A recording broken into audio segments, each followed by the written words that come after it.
Nima uchun inson o'z potensialini oxirigacha ishlatmaydi? 2012-yilda universitetda o'qib yurganimda juda ham qiynalganman. Diqqatim joyida emas, o'qish jarayoni qiyin, javob berish qiyin, eslab qolish qiyin. Bu holatni to'g'rilash uchun ko'p izlandim. So'ng meni hayotimni butunlay o'zgartirib yuborgan narsani topdim. Mnemonika. Bu narsa meni qanchalik o'zgartirib yuborishini bilganimda, xullas o'zingiz ko'ring.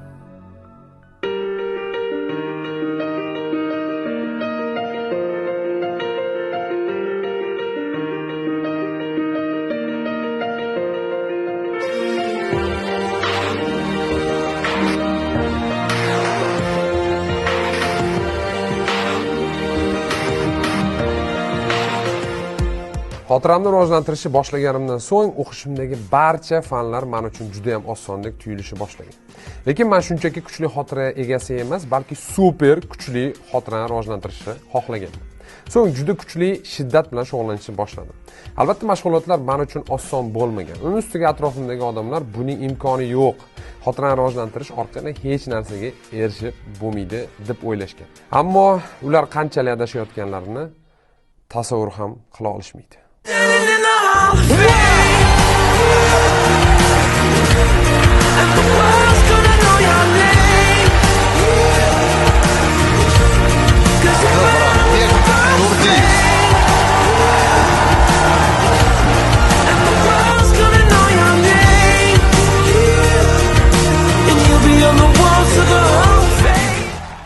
So'ng men biznes bilan shug'ullanishni niyat qildim. 2018-yilda Toshkentga kelib, o'quv markazida ishlashni boshlashimdan oldin bir nechta ochgan do'konlarimni bankrot qilishga ham ulgurdim.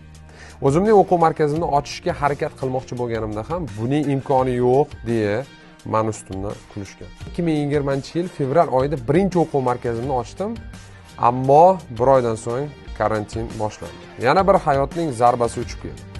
Lekin onlayn supermeya dasturini tuzdim. Yog'ini o'zingiz bilasiz.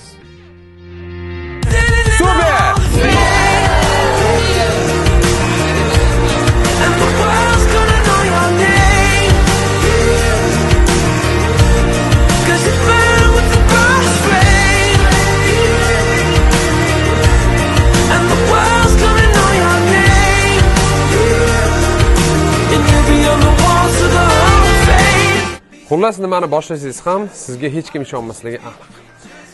Lekin shunga qaramasdan harakatni davom ettiring va hammasi o'xshaydi.